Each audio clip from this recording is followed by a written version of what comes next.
MCD budget आज पास हुआ है और इस वक्त उस पर बातचीत करने के लिए हमारे साथ मौजूद हैं नेता सदन मुकेश गोयल जी। सर, आपसे बातचीत करते हैं। ये बुकलेट मेरे हाथ में है, 16,000 करोड़ रुपए का बजट एमसीडी का पास किया है। आप खुद सदन में इसे पास कर रहे थे। मुझे सर ये जानना है कि किन लोगों को इसमें सबसे ज्यादा लाभ मिलने वाला है? सबसे ज़्यादा लाभ मिलने वाला है दिल्ली की जनता को। उसके बाद लाभ मिलने वाला है हमारे निगम के कर्मचारियों को और सभी वर्ग के लोगों को, चाहे व्यापारी हो, चाहे कोई रेहड़ी पटरी वाला हो, सब लोगों को इसके अंदर लाभ मिलेगा। यह बजट संतुलित बजट है। हमने कोई नया कर नहीं लगाया। हमने कोई जो कमिश्नर साहब ने इनकम शो करी, हमने उसी इनकम के तहत अपने खर्चे को रखा है। मदों के अंदर हमने जरूर परिवर्तन किया। निश्चित तौर पे बजट एक संतुलित बजट है। दिल्ली की जनता के हित का बजट है। दिल्ली की जनता को लाभ क्या होगा? दिल्ली की जनता आज गड्ढों के अंदर सड़कें हैं या सड़क के अंदर गड्ढे हैं, यही नहीं पता चलता। निश्चित तौर पे अब एक ऐसी 1,000 करोड़ रुपया सड़कों के लिए रखा गया और जो एजेंसी सड़क बनाएगी 10 साल तक वो उसकी मेंटेनेंस भी करेगी। यह भी अपने आप में बहुत बड़ी बात है। मैं समझता हूँ ये योजना लागू होगी तो इससे दिल्ली की जनता को सड़कें अच्छी मिलेंगी। इसी प्रकार से दिल्ली में कूड़े के पहाड़ हटाने हैं, दिल्ली में सफाई व्यवस्था सुदृढ़ करने हैं ताकि दिल्ली सुंदर हो, स्वच्छ हो। इस तरफ भी ध्यान दिया जा रहा है, उससे भी दिल्ली की जनता को राहत मिलेगी। मेयर फंड में 500 करोड़ रुपए, इसका किस तरह से इस्तेमाल होने वाला है आगे, और ये फंड किस तरह से मतलब इकट्ठा हो? मैं आपको बताना चाहूँगा कि 500 करोड़ रुपया जो महापौर फंड में रखा गया है वो इसलिए रखा गया है कि हमारे निगम पार्षद अपनी फाइलों को लेके बजट के लिए अधिकारियों के चक्कर काटते रहते हैं।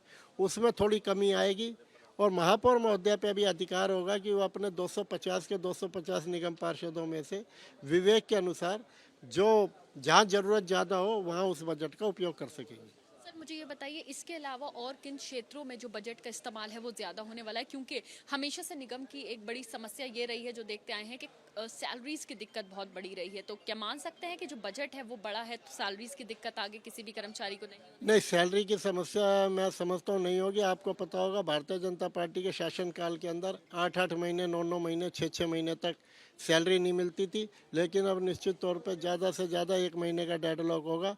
जो जनवरी की सैलरी दिसंबर तक लोगों को सैलरी दी जा चुकी थी और निश्चित तौर पे आगे आने वाले समय पे टाइम के ऊपर निगम के कर्मचारियों को अपना वेतन मिलेगा और जो उनके और बकाया है उनको भी जल्दी से जल्दी निपटाने का प्रयास किया जाएगा। सर, ये निगम पार्षद भत्ता जो है, जिसके लिए 10 करोड़ रुपए जो है वो रखे गए हैं, इसको थोड़ा समझा दीजिए कि आखिर इसका इस्तेमाल कैसे होगा। क्या ये सिर्फ प्रोविजन है, पास हो गया, किस तरह से इसको आगे समझा जाए? इसको मैं आपको बताना चाहूँगा। पीछे सदन ने एक हाउस के अंदर एक प्रस्ताव पास किया था कि निगम पार्षद को 25,000 रुपये एक मीटिंग का भत्ता दिया जाए।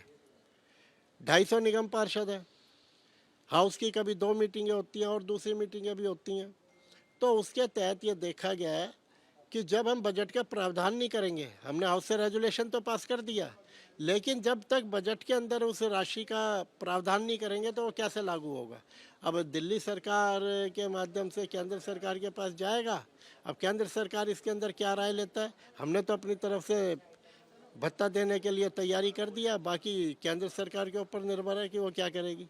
चलिए, बहुत शुक्रिया बात करने के लिए। तो आपने सुना किस तरह से आज एमसीडी में जो बजट है वो पास हुआ है। 16,000 करोड़ का ये बजट है। अगर मैं बात करूं तो बीते सालों में ये बजट जो है वो 9,500 करोड़ का रहा है। इस बार 6,000 करोड़ जो है इसमें ज्यादा है। अब देखना होगा कि दिल्ली में निगम का जब भी नाम आता है तो कई सारी चीजों पर सवाल खड़े होते हैं, चाहे साफ सफाई हो, कूड़े के पहाड़ हों, सड़कें हों। अब देखना यह है कि जब बजट बड़ा है तो दिल्ली में किस गति में और किस क्रम में तेजी से काम होता है, या फिर अभी भी क्वेश्चन मार्क उस पर बना रहेगा।